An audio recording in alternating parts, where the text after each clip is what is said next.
Atlanta, Tampa Bay. Tampa Bay plus 2.5. Obviously, this has moved 5 points since yesterday, off of the Godwin injury, off of the Mike Evans injury. I do feel like, and we talked about this on Sunday, we screwed up not fading Atlanta last week. It was the perfect spot. We knew it was trending that way. I think we just lost the forest for the trees and the number a little bit. Um, Thoughts here? 2.5. Now Atlanta's a 2.5 point favorite. Supposed to take Atlanta. I mean, we've just taken away the key to this team by Baker, right? Baker, as much flowers you want to give him, we know it's the Godwin Mike Evans effect. I mean, he's got a Hall of Famer Mike Evans as one of the best red zone threats ever. And then Godwin is just such a great possession receiver. Anytime Baker needs that third down completion, he's always looking for Godwin. Like, he's just such a weapon. That would have been huge in this matchup. Like, both these guys would be amazing because we talk all the time. Atlanta does not have a pass rush. So we would have Baker with time with his two receivers. It would have been great, but I think we're going to see a total transformation of this team now that, they're going to be, running with Bucky or running with White. Like, they're just going to be running with their two-headed monster backfield. And, I look on the flip side with Atlanta coming off that brutal loss.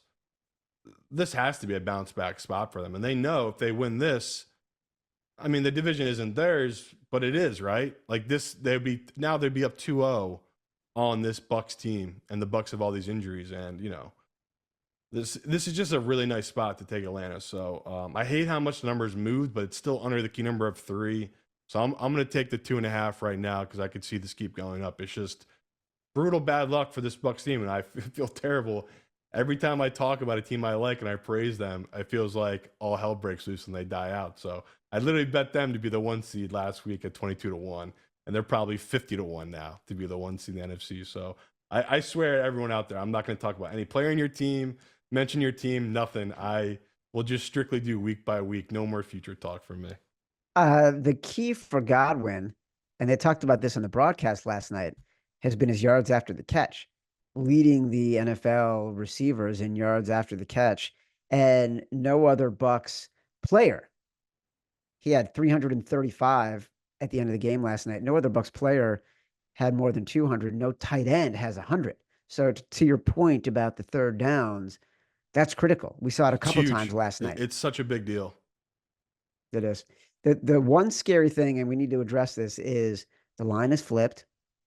When the line flips, it tends to favor the underdog. We're now getting an underdog that is wounded at home.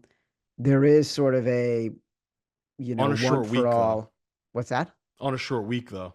On a short week. And also, I do think like there's a difference, and I wish we could do this and we can't.